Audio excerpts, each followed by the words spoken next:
Hello everyone, welcome back. Today we're going to do a Palmetto 9mm rant. Okay, so as you guys know, I love these Palmetto 9mm. They're great training guns. I've owned several of them, but there is one thing that annoys the crap out of me, okay? And that's that the extractor pins keep breaking, okay? So you can see over here, you can see that the extractor is missing. I got another one here. I lost two in one day over here. So you see the extractor is missing, and the reason is you can see the top of the pin over here, but then the bottom is missing. So basically that cracked, and the thing that sucks about this is not only do you lose the pin, you got to replace the pin, but you also got to replace the extractor, right? Because when the pin breaks, the extractor goes flying off into the air somewhere. So that's a really annoying thing. The extractor itself is the same footprint as the extractor on the AR-15 bolt. Okay. However, the pin is different because on the AR-15 the bolt is thinner, right? Because here you got your carrier here. That's your bolt carrier, and then this piece here, that's the bolt. Okay. So this is thinner compared to this thing. On a 9mm AR, you don't have a separate carrier and bolt. You've just got one big bolt, okay? So the firing pin comes through the hole here. So there's no carrier. It's just a bolt. So because the extractor pin has to go through this entire chunk of metal here, it's longer. And that's probably the reason why it breaks so often. So this is one of the annoying things about 9mm ARs. Also one of the reasons why I tell people to be cautious about choosing a 9mm AR for home defense. I'd like to know if they make these like in stainless steel, these extractor pins, stainless steel, or something that's stronger, so so that they'll stop breaking on me, which is annoying the crap out of me. Now, the 9mm AR will still cycle with the extractor missing. Okay, so let me open up this one over here. I'll explain to you guys what's going on here. So this is a direct blowback. Okay, so there's no rotating bolt, that's being pushed by gases. When the gun fires, the recoil acts directly on the bolt, pushes the bolt back. Well, the bolt gets pushed straight back. The case that's in the chamber also gets pushed back, okay? So the case gets pushed back with the bolt, and it hits the ejector here. As soon as it hits it, it pops out of the gun. So it is going to cycle somewhat reliably, okay? So it's not going to be 100% reliable. It is going to cycle somewhat reliably, which is why a lot of times you're not even going to notice that your extractor is missing. However, it does create a safety concern that we're going to talk about, okay? So first I'm going to fire this gun for you guys. Okay, so with the safety on, so even with the extract, you can see again, the extractor is missing, okay? Extractor is missing there. I'm going to fire some rounds at that target over there. You guys will see the bullets coming out, because even though there's no extractor, the recoil, the recoil is pushing the bolt back, it's pushing the case back, it's hitting the ejector, and it's coming out of the gun. Okay, so you can see the gun cycles, okay? So let me show you guys the safety concern now. If I want to clear this gun, right, normally the way we clear the gun, right, you take out your magazine, right, and you run your charging handle, and normally the extractor claw grabs the rim of the case and pulls it back.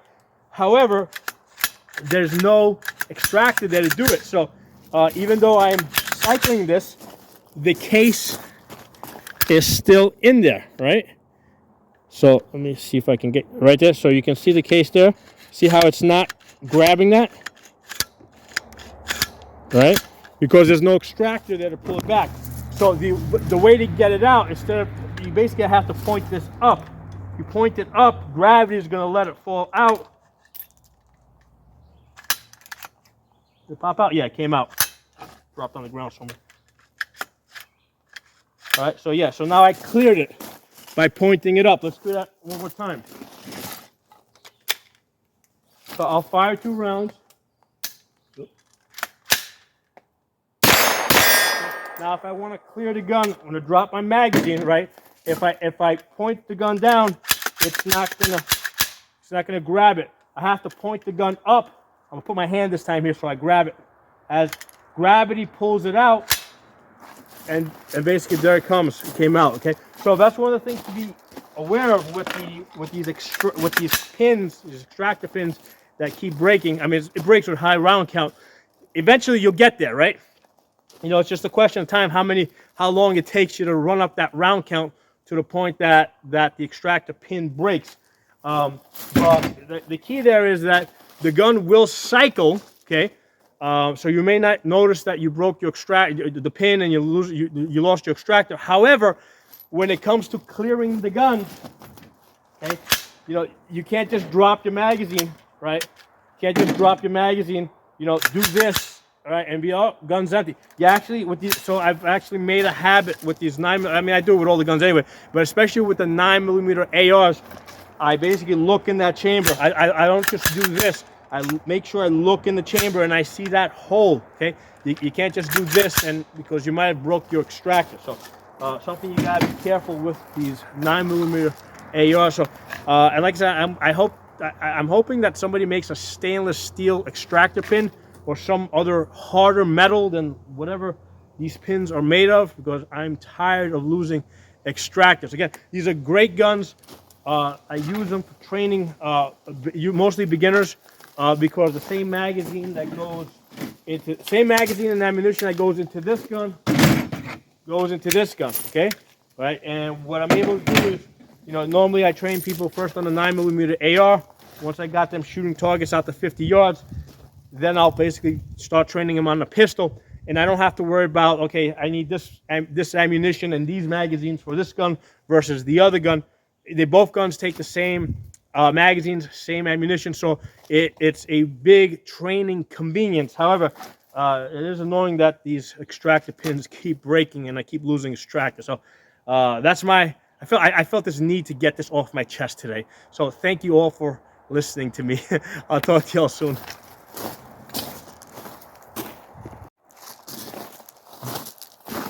Hey everyone, after a good deal of searching, I think I finally found the size of the extractor roll pin. Okay, so the good thing is you can get it on Amazon pretty cheap. You can get, like, I think it was like 30 of them for like $15.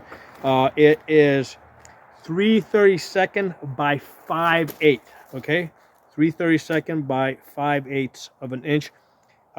If you are able to get it in if you're hunting for it in millimeters, it's 0.250 by 0.875. So 0.250 by 0.875. I wasn't able to find it like that. I was able to find it as 3/32 by 5/8 on Amazon, and like I said, I ordered like a pack of 30 of them. So I had gone to Palmetto site. I had shopped around to different gun parts websites. I couldn't find it. I'm guessing the reason why they don't sell it is because it's just a standard roll pin. You just gotta know what the size of it is. Right? Once you know what the size of it is, you know what you're looking for. I wasn't able to get in stainless steel. It would have been nice. It's just gonna be the regular thing that always breaks. So what that means is I gotta make sure I got plenty of extractors so that as I lose them, I can replace them. Okay, so hope the video was helpful for you guys. I'll talk to you all soon.